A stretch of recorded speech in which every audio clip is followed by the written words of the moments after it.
다음은 프랑스식 자녀 교육, 감성 교육이라는 주제로 이다도 씨 교수님을 모시고 강의를 듣겠습니다. 이다도 씨는 숙명여자대학교 교수로 계시고요. 아트 앤 마케팅 기사로 활동하고 계십니다. 이다도 씨를 모시겠습니다. 뜨거운 박수 부탁드리겠습니다.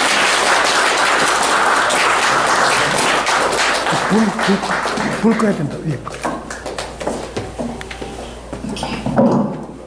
안녕하세요. 반갑습니다. 기다렸습니다. 너무 죄송합니다. 제가 지금 감기 약간 좀 걸려가지고 목소리가 너무 이상합니다. 너무 죄송합니다. 오늘은 역시 바쁘신데도 멋진 자리에 와주셔서 너무너무 고맙습니다. 이 자리에서 마침 부탁하신 대로 제가 프랑스식 감성 교육에 대해서 간단한 강연하도록 하겠습니다. 사실 요즘 조금 전에 소개해드리는 대로 교수로서 활동하기도 하고 악연마이기도 해요, 사실은. 그리고 밀라부터 아트 앤 회사와 함께 일하게 되는지 역시 이젠 거의 5년 되었거든요. 교육 소재, 교육 경제 제공하는 회사예요.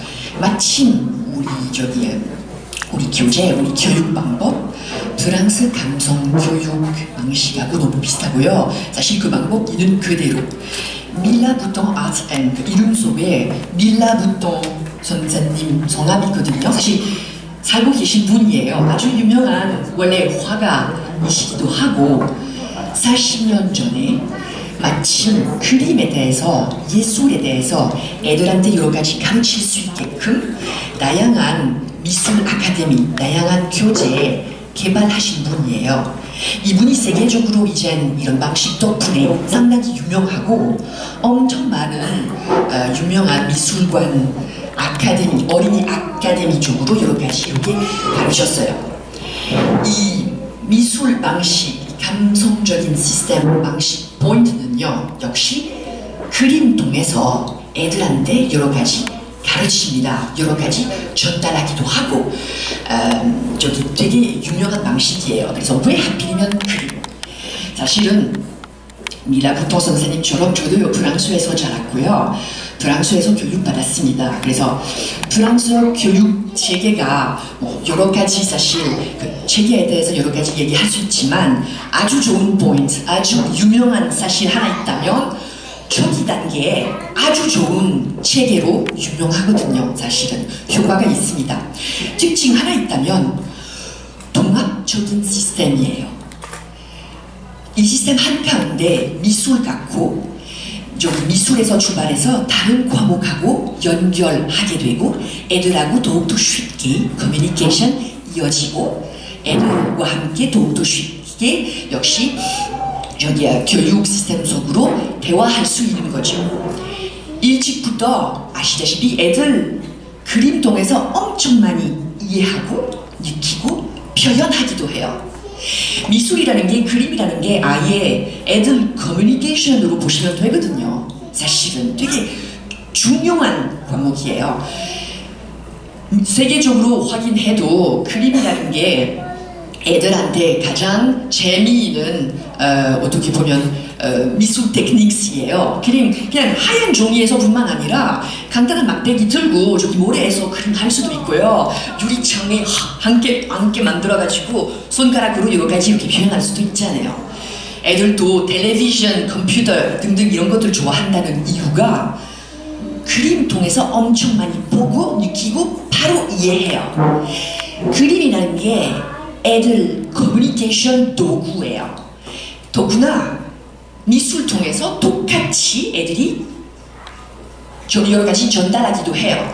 아시다시피 병원에서 의학적으로, 정신과적으로도 그림 이용해요. 애들이 유창하게 말을 하기도 전에, 유창하게 쓰기도 전에 그림 통해서 엄청 많이 표현합니다. 색깔 선택만 봐도, 그림만 봐도 여러 가지 전달합니다. 더구나 어떻게 보면 언어보다 더 강하게 애들이 나라 상관없이 국적 상관없이 미술 통해서 똑같이 표현하기도 해요. 보세요.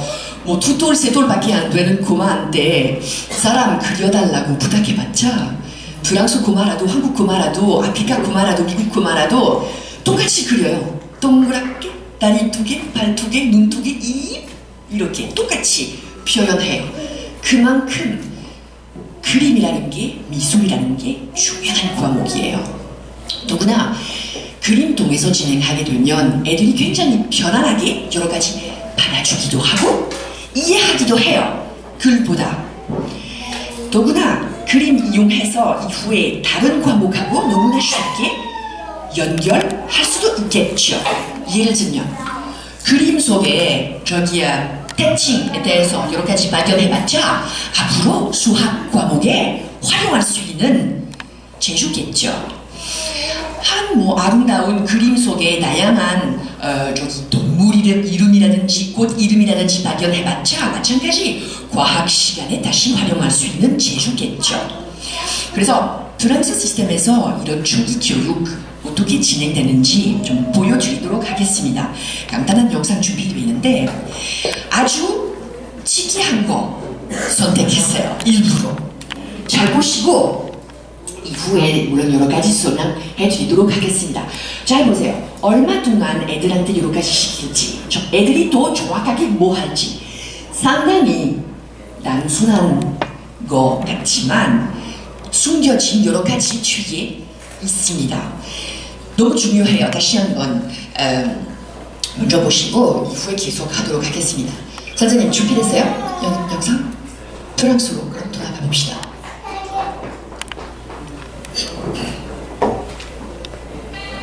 잘 그린 그림을 사라지 않는다. 미술교육은 예술적 재능을 찾기 위한 과정이 아니다. 미술교육은 예술가를 키우는 과정이 아니라 아름다움을 느끼는 감수성과 표현력을 키우는 공법이다.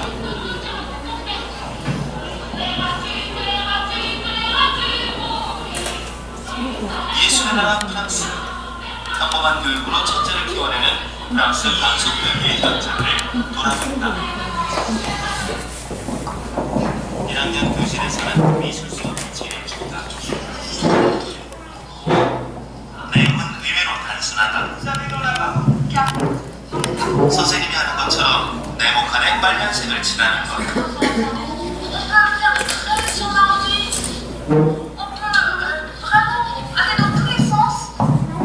어떤 방법이라도 좋으니 사각형을 완전히 빨간색으로 채워라. 내용은 정말 간단하다. 아이들은 곧 빨간색으로 종이를 채워나가기 시작하는데 재료가 의외다. 물감도 크레파스도 아닌 빨간색 볼펜. 고사리 같은 손으로 저 공간을 다 채우려면 꽤나 힘이 들 텐데 왜 많은 미술 재료를 놔두고 하필이면 가느다란 볼펜을 사용하는 걸까?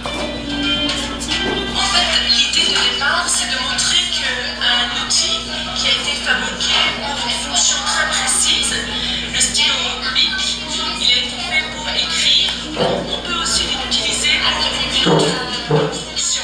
Et donc là, on l'utilise non pas pour écrire, mais pour remplir une surface, pour colorier, pour gribouiller.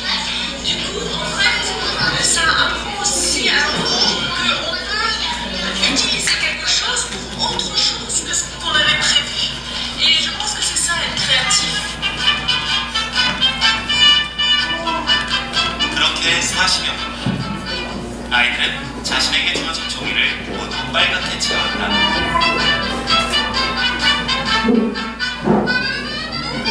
여유 있게 칠한 아이도 있고 그보다는 빽빽하게 칠한 아이도 있다. 그런데 수업은 여기서 끝이 아니다. 이어지는 내용은 살펴보기.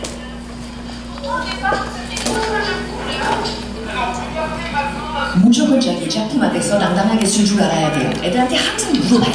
여러 가지 표현해달라. 왜 이렇게 그렸나? 이 분이 어땠냐? 무척 단순한 주제인데도 그래요. 아이들은 눈을 동그랗게 뜨고 칠판을 뚫어서나 쳐다보며 서로의 다른 점을 찾아낸다. 아이들 개성만큼이나 색칠을 하는 방법도 다 다르다. Quand on a commencé en fait à faire ce petit exercice d'art plastique, l'idée c'était de remplir les carrés pour qu'ils deviennent rouges. Et effectivement, ce qui nous a plus surpris, auquel on ne s'attendait pas, c'est que dès que les enfants ont commencé à tracer sur les feuilles, on a entendu un son qui était tout à fait étonnant, qu'on n'avait jamais entendu. Et c'est peut-être là finalement qu'il y a eu plus de surprise, parce que le résultat, on s'attendait bien à ce que ça fasse des carrés rouges, mais le son, personne n'y avait pensé. 또다시 주목. 수업은 미술에서 출발해서 다른 과목하고 연결해서 프랑스 교실 수업의 특징은 꼬리에 꼬리를 무는 것. 한 가지 결과로 여러 가지 효과를 낸다는 점이다.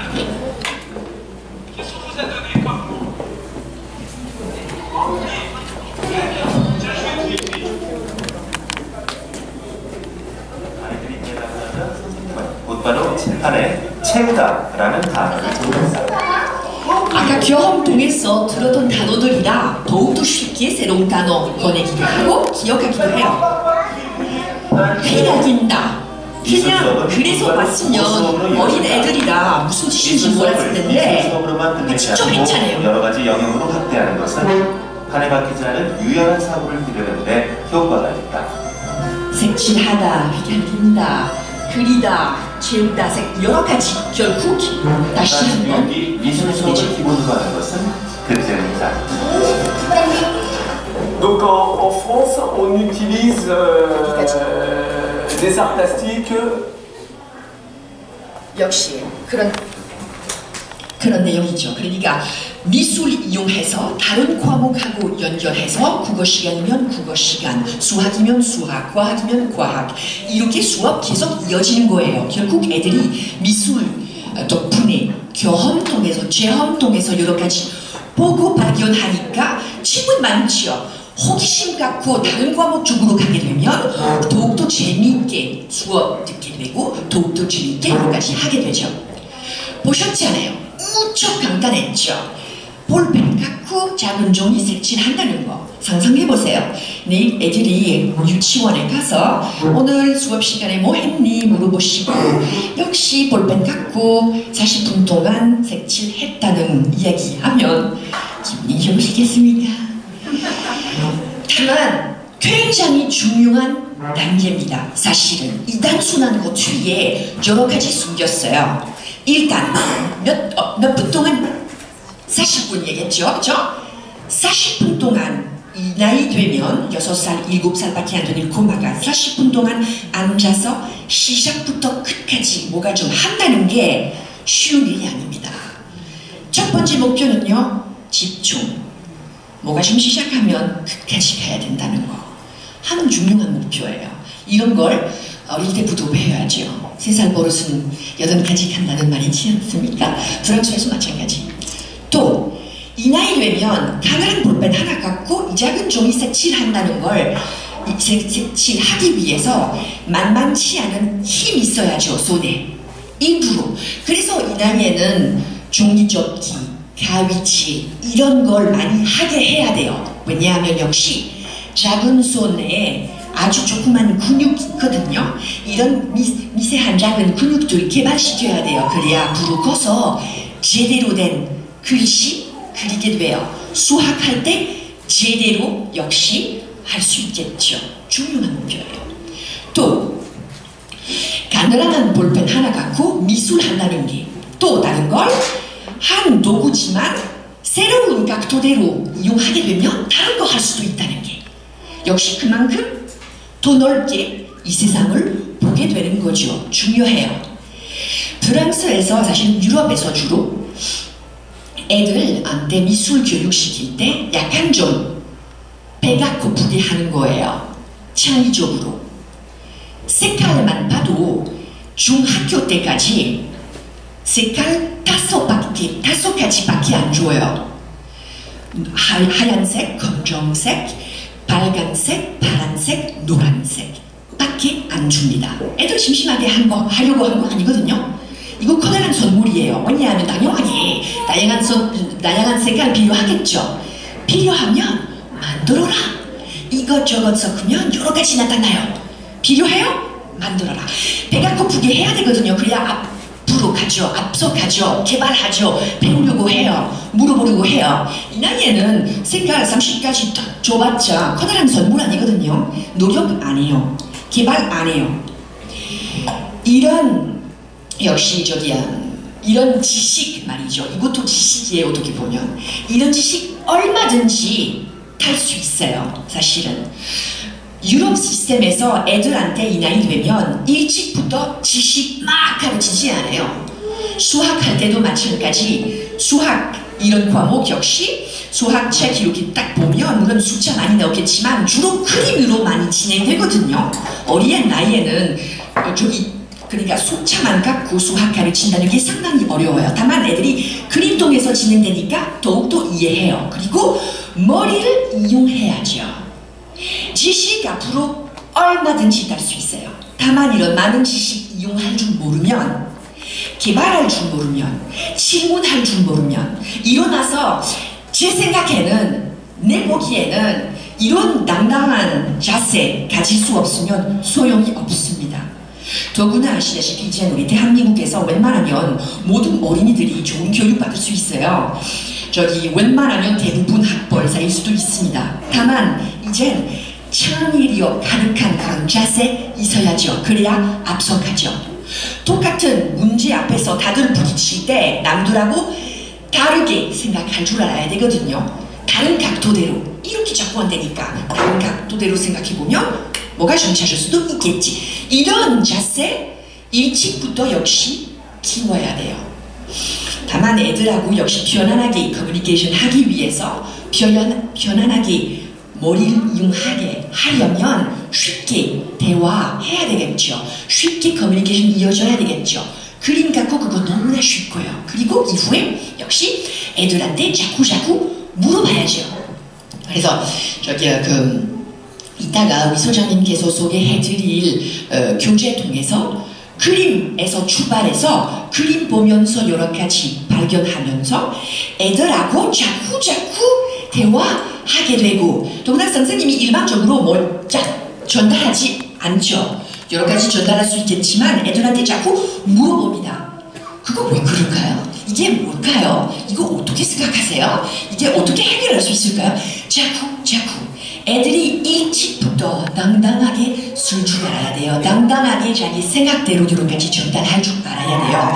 당당하게 또 그림 통해서 여러 가지 표현하게 해야죠. 그거 그림 통해서 일찍부터 가능한 exercise예요. 가능한 도전이에요. 보세요.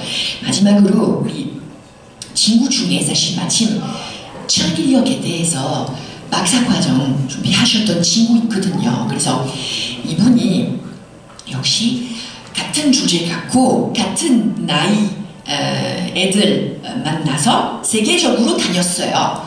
역시 문화에 따라서 나라에 따라서 같은 주제 주면 애들이 다르게 표현할까 어떻게 좀 역시 세계적으로 다니면서 한국까지 왔어요. 그래서 주제는요 상당히 단순했어요. 100년 후에 우리 세상 어떻게 생길까요? 40분 동안 그릴 수 있었고요. 다양한 소재도 준비되어 있었습니다. 그래서 10살 정도 된 애들이었는데 한국까지 왔어요. 애들한테 물어봤죠. 역시 해보세요. 100년 후에 우리 세상 어떻게 생길까요? 그래서 애들이 약간 좀 당황했거든요. 그래도 선생님 어떻게 조금 더 자세하게 설명해달라고 애들이 당황해서 물어봤습니다. 그래서 선생님이 대답했죠. 정답이 없어요. 걱정하지 마세요. 그냥 100년 후에 우리 세상 어떻게 생길까요? 상상해보세요. 달나라에서 살지도 몰라요. 바닷속으로 살지도 몰라요. 아무거나. 오케이. 애들이 소재 갖고 그림 그렸어요. 그래서 한국에서 완성 점수가 상당히 높았어요. 애들이 역시 그림질만 봐도 굉장히 잘 했다는 결과가 나왔지만 창의력 점수 다르게 마련도 있었거든요. 창의력 점수 최악으로 나왔어요. 왜 그럴까요? 그림 보니까 애들 반 정도 달나라에 대해서 그림 그렸었고 반 정도 바다나라에 대해서 그림 그렸었다. 결국 얘 2개만 줬는데 애들이 잘못할까봐 얼른 빨리 얘 갖고 그림 그렸어요. 다른 거 상상할 용기가 없었고 상상하지도 못했어요. 10살이면 안타깝습니다. 이렇게 되지 않게끔 일찍부터 애들이 자기 표현할 수 있게끔 길을 보여줘야 돼요. 길을 열어줘야 되거든요. 쉽게 그림 통해서 미술 갖고, 미술이라는 과목은요 여유 있을 때, 돈 있을 때만 시켜야 될 과목 아니거든요. 그러기에 미술도 시키면서 애들이 무조건 화가 되지 않습니다. 미술 통해서 오히려 일찍 어린 나이에는 여러 가지 표현하게 되는 거죠. 편안하게. 그리고 미술 물론 통해서 다양한 것들 표현하는 것뿐만 아니라 여러 가지 이해하기도 해요. 이후에 커서 회사계에서 이런 자세 다시 활용할 수 있게끔 결국 당당하게 남들이 같은 문제 앞에서 부딪힐 때 다르게 생각할 수 있게끔 일찍부터 이런 작업을 해야죠. 자, 그럼 우리 사장님께서 이 자리에 오셔서 조금 더 자세하게 이 교재에 대해서 여러 가지 설명해 드리도록 하겠습니다. 제가 자리 함께 할 거고요. 다 같이 질문 있으시면 잘 부탁드리도록 하겠습니다. 감사합니다. 안녕하세요. 저는 이제 교재 설명이라고 말씀하신 그게 아니라 지금 이제 우리나라의 교과서가 바뀌었어요. 여기 혹시 학부모님들 계시죠? 원장님들 계시고 지금 누리과정이라고 해가지고 유치원 과정이 봄, 여름, 가을, 겨울이라고 하는 그 4계절을 중심으로 해서 이웃동물 뭐 이렇게 해서 바뀌었는데요. 그 바뀐 가장 큰 이유가 뭐냐면 교육은 연계되는 거예요. 그래서 학교죠. 유치원, 어린이집, 이제 유아학교로 또 초등학교가 바뀌었기 때문에 그 교과과정이 바뀌었습니다. 지금 8차라고 하는 교과과정으로 해서 교과서가 바뀌었는데요. 1학년, 2학년이 통합교과라고 하는 걸 얘기 들어보셨죠? 그게 뭐냐면 통합교과 해가지고 1학년, 2학년 때 봄, 여름, 가을, 겨울, 가족, 이웃, 학교 이거를 2년간 배워요. 아이들이. 근데 지금 이제 여기 계시면 봄, 여름, 가을, 겨울 아는데 그걸 2학년 때까지 2년간을 배우지? 근데 그 2년간을 배우기 위해서 유치원 교과 과정을 다 바꾼 거예요. 그러면 5세부터 유아학교가 시작입니다. 그럼 5세, 6세, 7세, 1학년, 2학년 봄을 몇 년 배우죠? 왜 5년이나 배워야 될까요? 여름도 5년 배워요. 그렇게 중요한 내용이라는 겁니다. 모든 교육의 기본이에요. 그러면 그 가장 기본을 우리는 어떻게 아이들에게 전달해주고 있고 아이들은 그것을 어떻게 받아들이냐. 그러니까 봄이면 따뜻해. 또 봄에 대해서 뭐 말씀하실 분들이 있으신가요? 지금 이제 학교가 어떻게 바뀌었냐면 토론 수업으로 바뀌었어요. 그래서 우리가 배웠던 식의 교육은 1번부터 4번까지 객관식 중에서 적절한 것을 고르면 됐어요. 그건 뭐냐면 내가 정확하게 알지 못해도 그냥 읽어보고 비슷한 것 같아 이러면 맞았어요. 근데 이제는 주관식으로 바뀌었어요. 토론식으로 바뀌었어요. 그래서 내가 정확하게 알지 못하면 모릅니다. 토론이라고 하는 거는 정확하게 알고서 이야기하자라는 얘기예요.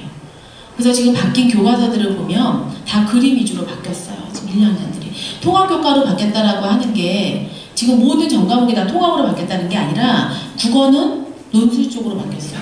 수학도 수리 논술 쪽으로 바뀌었어요. 국어하고 수학은 논술 쪽으로 자기의 생각을 위주로 바뀌었고요. 스토리텔링으로 바뀌었고요. 국어와 수학을 뺀 나머지 과목이 이제 통합으로 해가지고 봄, 여름, 가을, 겨울 이렇게 바뀌었는데요. 그게 이제 어떻게 바뀌었냐면 봄이라고 하는 여기 이제 교과서 잠깐 왜 교과서를 제가 보여주냐면 공교육이라고 하는 건 굉장히 중요한 겁니다. 공교육이라고 하는 것은 그 문화, 그 나라가 바뀐다는 얘기예요. 그 교육을 받은 그 세대들이 그 다음 세대를 만들어간다는 얘기입니다. 어머님들께서 그 바뀐 교과과정이나 원장님들이 그 바뀐 교과과정을 이해하지 못하면 우리가 지금 키우고 있는, 우리가 지금 맡고 교육하고 있는 그 아이들을 제대로 교육시키지 못하고 있습니다. 봄이라고 하는 그 주제가 지금 어떻게 바뀌었냐면 하나의 주제 안에 즐거운 생활, 바른 생활, 슬기로운 생활 이게 같이 들어가 있어요. 그게 무슨 말이죠? 쉽게 설명을 드리면 즐거운 생활은 예체능이에요. 바른 생활은 문과 계통이에요. 그러면 슬기로운 생활은요? 이과 계통이에요. 성향이 어때요? 완전히 다 틀려요. 봄이라고 하는 주제 하나를 가지고. 그게 통합교과입니다. 그게 무슨 말이냐면 봄이라고 하는 것을 아이들에게 가르쳐야 되는데 실험 위주로 가르치니까 이과계통의 아이들만 그 봄을 이해하지 못하고 끝나는 거예요. 그러면은 문과적인 성향이 가진 아이는 어떻게 가르쳐야 되죠? 글이나 이야기를 통해서 설명을 해주니까 이해하더라 이 말이에요. 그러니까 그것도 이제 해줘야 돼요. 그런데 예체능 쪽에 있는 애들은 그리고 뛰어놀고 노래 부르니까 더 이해하더라 이거예요. 그래서 그 세 개의 문과계통, 이과계통, 예체능의 다양한 아이들의 성향을 이제 인정해서 교과서에 집어넣습니다. 그렇게 그 바뀐 교과서를 이해하기 위해서 아이들에게 가장 필요한 것이 무엇인가 봤더니 이해력, 사고력, 자기 스스로 느끼는 감성 교육이 중요하더라 이거예요. 그냥 똑같이 꽃을 보더라도 아름답다라고 느끼는 아이가 있는가 하면 이 꽃은 어떻게 해서 이렇게 이런 꽃이 되었지? 라고 호기심에 가득 찬 것을 보는 아이가 있는가 하면 이 꽃을 난 표현하고 싶어. 이런 다양성이라고 하는 것을 가지고 이제는 이 세상이 만들어가더라 이 말이에요. 그래서 아이들에게 어떻게 하면 그런 다양한 자기만이 갖고 있는 그러한 것에 대해서 더 많은 생각을 가지고 그것을 더 많은 사람들과 함께 공유하면서 이끌어갈 수 있을까 교육을. 그게 바로 유럽이라고 하는 나라는 일찍부터 미술이라고 하는 도구를 이용해서 아이들에게 이미지, 시각화된 것을 가지고 이해시키고 인정해줬어요. 다른 사람의 생각도 받아들이게 했습니다. 제가 이제 하나의 명화를 가지고 설명을 이제 해드릴 거예요. 혹시 별이 빛나는 밤 혹시 알고 계세요? 별이 빛나는, 지금 교과서를 좀 못 찾고 계신 것 같은데 별이 빛나는 밤을 한번 제가 영상을 보여드리면서 그게 무슨 말인지 설명을 해드리겠습니다. 좀 귀를 펴주세요. 우리가 학교 다닐 때 명화 수업을 이제 많이 보셨을 거예요. 명화 수업을 많이 했는데 왜 명화가 중요할까요? 왜 시대가 바뀌어도 이 명화 수업은 가면 갈수록 더 많은 명화들을 교과서에 실리고 그 명화를 통해서 많은 아이들에게 수업을 해주고 있을까요? 근데 우리가 받은 수업에서 명화는 뭐냐면 누가 그렸어요? 제목이 뭐예요? 무엇으로 그렸나요? 그거하고 또 뭐 더 다른 수업을 해보신 적 있으신가요? 너는 이 그림을 어떻게 느끼니? 뭐 이런 걸 한번 직접적으로 교실에서 많이 다뤄보신 적 있으신가요? 그렇죠? 이제는 바뀌었다는 얘기입니다. 뭐냐면 한번 잠깐 틀어주세요. 영상을. 아이들에게 있어서 명화를 보여줬을 때 가장 중요한 거는 그 그림의 제목과 그 그림의 화가는 아이들에게 아주 중요하지 않아요. 공감대를 일으키지 못해요. 그냥 고우라고 하는 화가는 유명해 라고 하는 것이 이 아이에게 감성을 일으키지 않아요. 그게 왜? 무슨 의미인데? 라고 느끼지 못해요. 지금 보시면 스톱해주세요. 지금 보시면 이 그림 많이 보셨죠? 그쵸? 이게 이제 세계적으로 유명한 그림인데 얘들아 이거는 아주 비싼 그림이에요. 이렇게 했을 때 이제 아이들이 얼마나요? 그쵸? 이거는 고우라고 하는 화가가 그렸어. 근데 고우는 자살하고 길을 잘랐어. 이런 충격적인 얘기들이 관심을 갖나요? 아니죠. 그런데 우리는 대부분 고우라고 하는 화가에 대해서 그런 이야기만 많이 알고 있고 또 이 그림은 아주 비싼 거야 라는 것만 기억하고 있습니다. 왜냐면 그걸 제일 많이 들었기 때문이에요. 모든 교육은 어떻게 듣고 어떻게 내가 느꼈느냐에 따라서 그렇게 인식하고 그렇게 알면서 살아갑니다. 이 그림이 왜 사람들로 하여금 감동을 줬을까요? 그냥 하늘을 그린 것 뿐인데 제가 오늘 느낀다라고 하는 것이 얼마나 중요한지에 대해서 좀 이제 설명을 좀 드리겠습니다.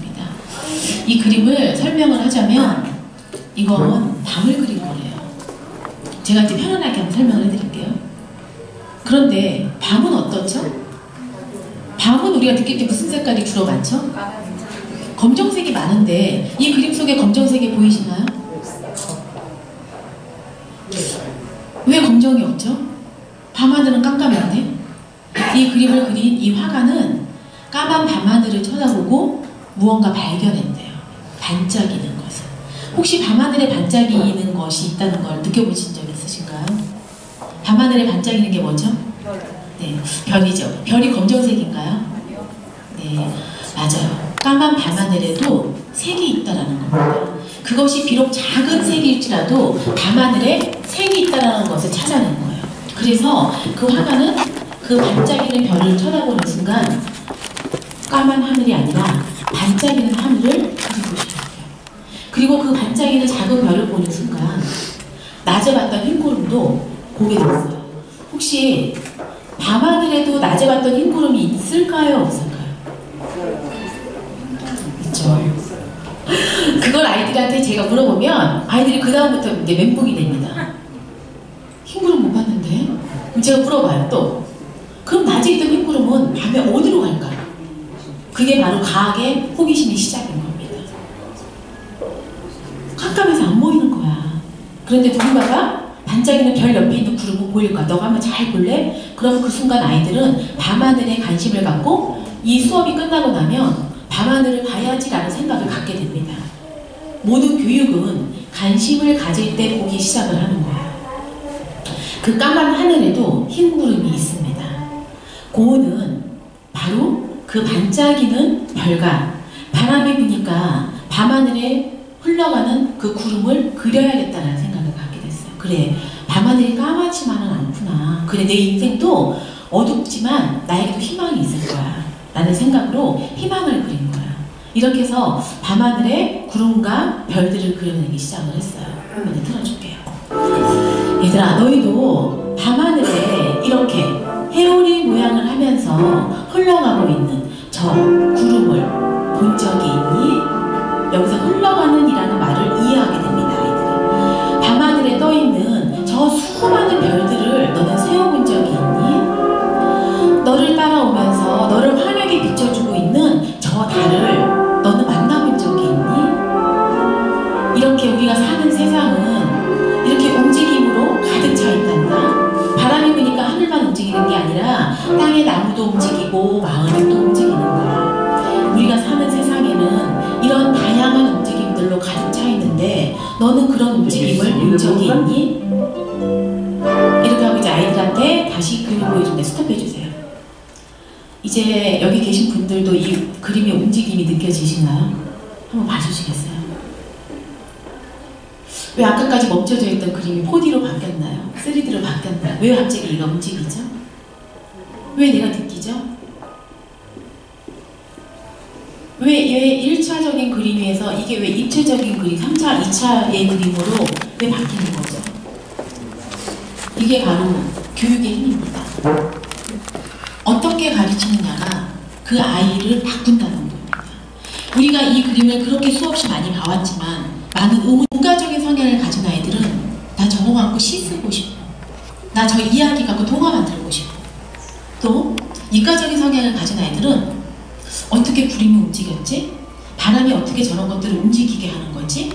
왜 밤하늘에는 별이 반짝이게 보이는 거지? 라는 것의 시작이 됩니다. 예술적인 감성이 가진 아이들은 나도 나만의 밤하늘을 한번 찾아서 그려볼래. 나도 한번 노래해볼래. 아이들은 누군가가 먼저 자기가 가진 재능이 무엇인지를 깨닫게 해주는 교육이 저는 공교육에서 이루어진다고 생각합니다. 유치원에서, 학교에서 이러한 교육들이 이제는 수준 있게 시작이 되어야지만 아이들이 그곳에서 똑같이 다양한 생각을 누리면서 가져갈 수가 있어요. 이것이 이제 학습적인 방법으로 어떻게 점차적으로 사고 확장이 되어가는지 저희가 이제 보여드리겠습니다. 얘들아, 이렇게 움직이는 그 하늘을 우리도 바라보고 살고 있는 거야. 그런데 이렇게 바람이 막 불어서 움직인 이 나무, 바람이 불기 전에도 이런 모양이었을까? 바람이 불면 움직인다고 했는데 이 나무는 바람이 불어서 어떻게 움직인 걸까? 라고 아이들한테 또 물어봅니다. 이 나무는 바람이 불기 전에는 원래 이렇게 그냥 키가 크고 기다란 나무였대.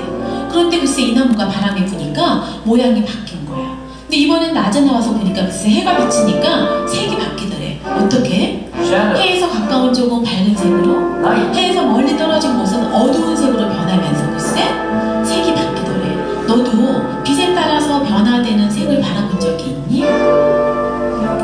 이렇게 빛이라고 하는 것 때문에 색이 바뀌고 바람 때문에 모양이 바뀌고 또 이렇게 많은 다양한 나무들이 있는 이 세상이 바로 우리가 사는 세상이다. 그런데 이렇게 키가 큰 나무, 이 나무가 무슨 나무냐면 바로 사이프러스라고 하는 나무야. 정말 키가 크지? 예, 스톱해주세요.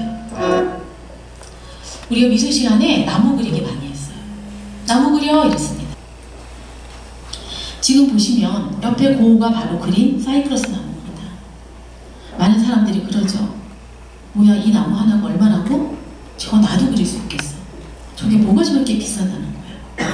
그게 아니라 고우가 그린 이 나무는 자연의 위대함을 그린 겁니다. 바람을 그린 겁니다. 움직임을 그린 겁니다. 무언가를 보고 어떠한 가치를 매긴다라고 하는 것은 그 사람이 어떠한 생각으로 어떻게 소통하고 세상을 만들어가느냐에 대한 가치라고 생각을 합니다. 이제 우리 아이들에게 있어서 중요한 것은 그 아이 하나가 만들어갈 다음 세상을 기대하는 우리들이 어떻게 그 아이들에게 어떠한 기대감을 가지고 어떻게 교육시키냐가 가장 중요하다고 생각을 합니다. 이렇게 아이들에게 나무를 가르쳐주고 바람을 가르쳐주고 자연을 가르쳐준 이 인상주의의 그림들을 통해서 아이들이 세상을 배워나가는 겁니다. 그곳에서 자기만의 나무를 찾고 자기만의 방법으로 나는 고우는 이렇게 물감을 두텁게 칠해서 움직임을 표현했대. 너는 너가 좋아하는 나무를 어떤 방법으로 어떠한 재료로 너는 표현하고 싶니?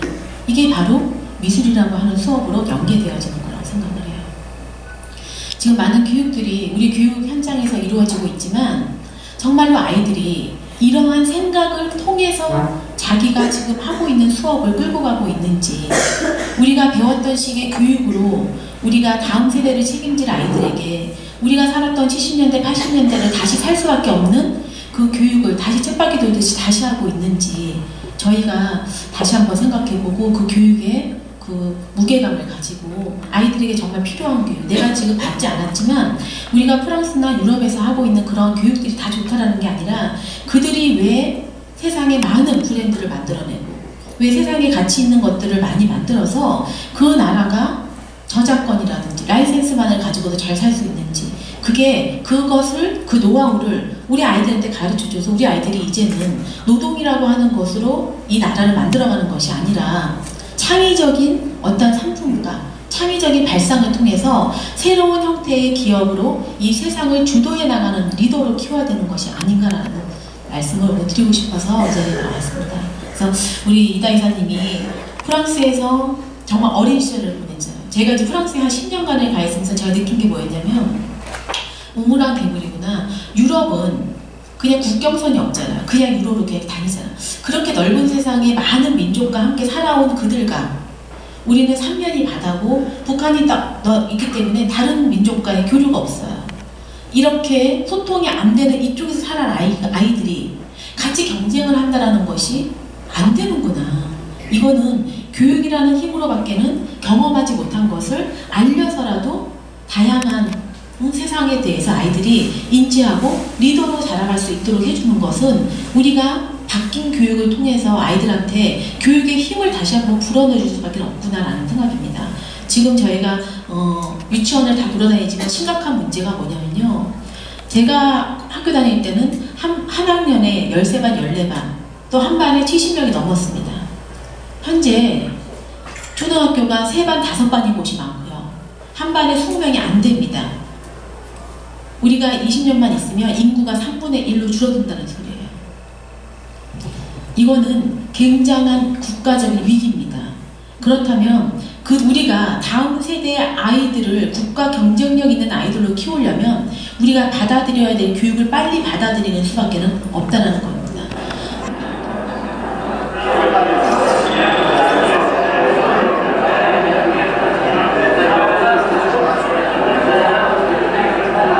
시끄러운 소리로 가득 찬 이 넓은 공간은 다름 아닌 도서관입니다. 학생들은 책을 펴놓고 큰 소리로 떠들고 있습니다.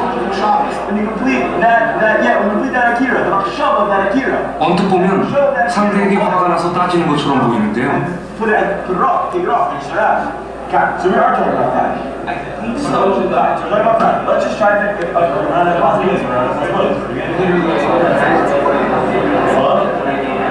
we doing? We're studying. You don't seem to study. You're just arguing. Yeah. So the way that it works is it's a unique learning style. basically the way it works is you learn in pairs called Habrusas. 학생들은 지금 하브루타 중입니다. Well, traditionally, in the Talmud, it means having a study partner. The idea is you learn better that way than if you just learn by yourself. 하브루타는 말하는 공부법입니다. I mean, it's true for everything. That speaking out an idea makes it clear for you. Also helps you remember what you're learning. Just teaching it over to someone else. For sure, it's radically different. You know, there's a saying that goes, if you can't, some of us, it's a favorite is, if you can't say it, you don't know it. If you, a lot of times you think you know something you think makes sense, and you say it out, it sounds ridiculous, or you say it and you're... 유대인은 세계 인구의 0.2%밖에 되지 않습니다. 하지만 역대 노벨상 수상자 중 22%가 유대인이죠. 2013년에는 12명의 노벨상 수상자 중 절반이 유대인이었습니다.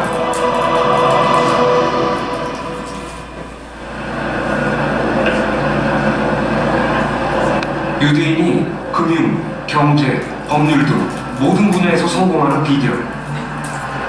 그 속에 하브루타가 있습니다. 유대인은 탈무드를 소리내 읽는 것으로 공부를 시작합니다. 뉴욕에 있는 유대인 예배당. 토요일 저녁이면 아이들 말소리로 혼이 나갈 만큼 소란스럽죠.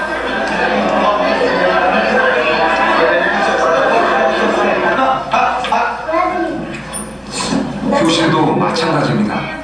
짝을 지어 큰 소리로 책을 읽습니다. 모두 하브루타를 몸에 익히는 과정입니다. I don't think this is only good for Jewish people. I think everyone can learn from it. 우리도 잠깐 공부를 해볼까요? 도서관 모양의 조용한 공부방입니다.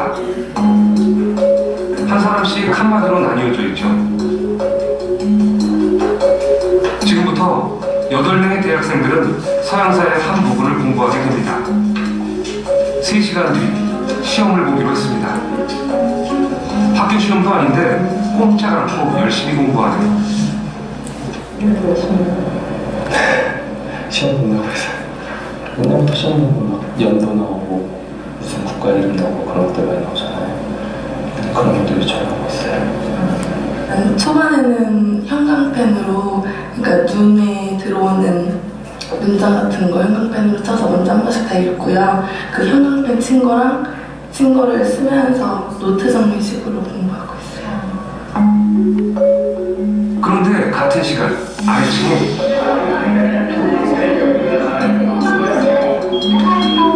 또 하나의 공부방이 있습니다. 말하는 공부방입니다. 이 방에서는 혼자 공부해서는 안 됩니다. 서로 묻고 설명하며 공부해야만 하죠. 다들 혼자가 익숙할 텐데 시끄러워 공부가 되긴 할까 걱정입니다. 결국에 20페이지들까지 다 이어서 하나의 큰 제목으로 같은. 그래도 공부가 재미있어 보입니다. 줄을 많이 치시거나 그러시지 않으셨는데요? 이거 진짜 기억하고 보지 않고 말해야 된다고 생각 염두에 두고 보니까 좀 더 이 기억을 주입시킬 때부터 좀 짜임새를 내가 먼저 구축하려고 노력을 하게 된 것 같아요.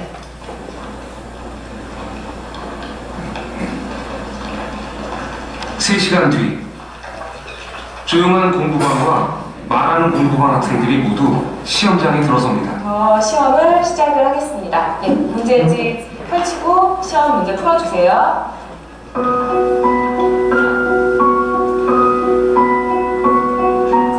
시험 문제는 빈칸을 채우는 단답형 5문제와 수능형 유추문제 5개, 그리고 서술형 5문제입니다. 대학 수학능력 시험 검토위원이 문제를 출제했고 채점을 하게 됩니다. 시험 시간은 1시간입니다.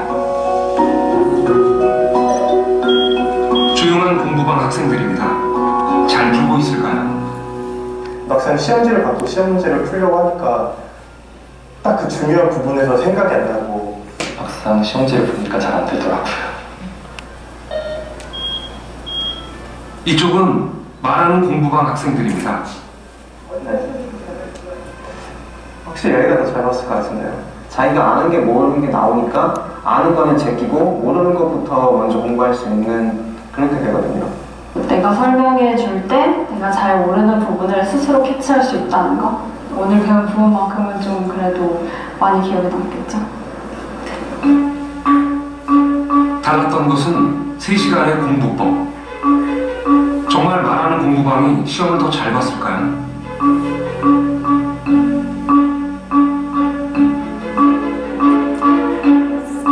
결과는 놀라웠습니다. 단답형 점수가 말하는 공부방이 2배나 높습니다. 수능형 문제도 더 높은 점수를 받았고 서술형 역시 말하는 공부방이 2배 가까운 점수입니다. 말하는 공부법엔 어떤 비밀이 숨어 있을까요? 그러니까 지금 보신 것처럼 아까 이제 그 유럽식 교육도 마찬가지로 토론이 왜 중요하냐면 아이들이 이제 그림을 아까 이렇게 종이에다가 스냅플로지 그렸잖아요. 그 안에 유아 때 가장 중요한 집중력과 자기 스스로 해야 된다라는 자존감이라고 하는 수업이 들어가 있어요.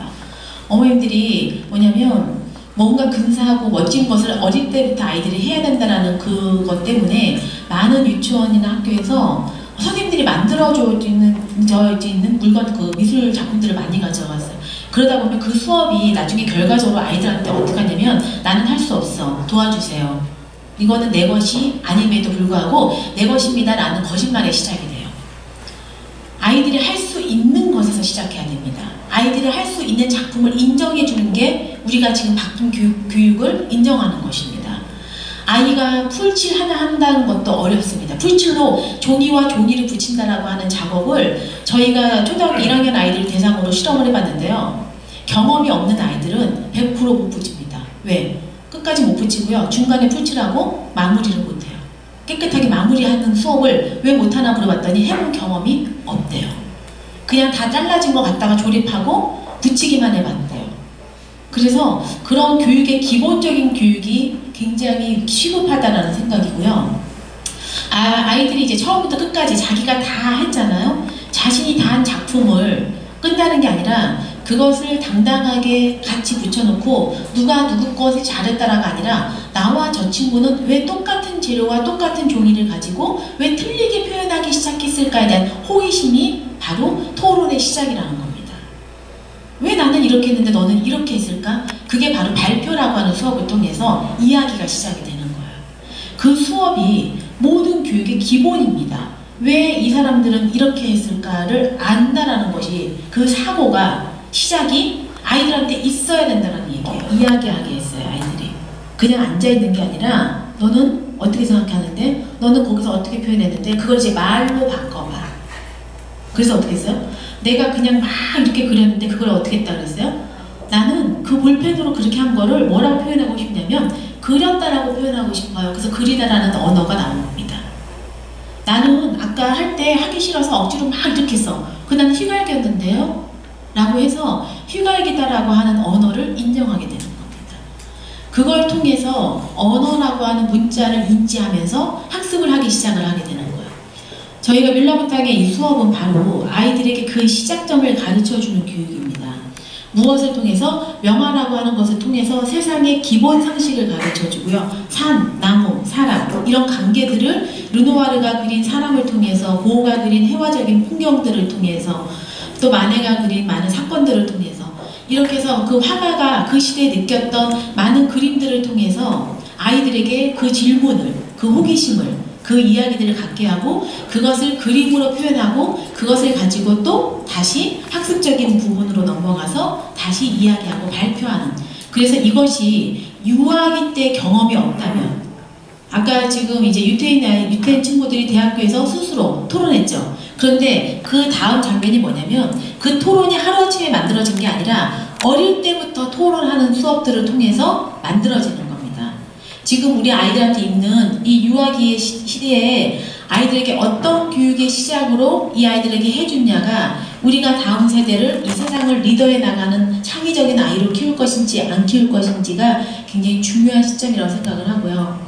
지금 이제 보신 것처럼 우리가 기존에 배웠던 명언처럼 시험을 보기 위해서 외웠던 시대의 교육이라면 이제는 내가 가진 생각과 다른 사람이 가진 생각을 공존해 가면서 가장 기본적인 그 그림을 이해할 수 있는, 그래서 아이들이 지식과 지혜를 다 가지고 자라날 수 있는 그러한 교육이 이제 우리나라에도 앞으로 많은 교육자들 분들을 위해서 많이 만들어지고, 그게 또 많은 또 소외계층의 아이들한테 또 골고루 복지가 만들어져서 골고루 잘 전달이 될 수 있는 그런 교육이 되기를 바랍니다. 오늘 감사합니다.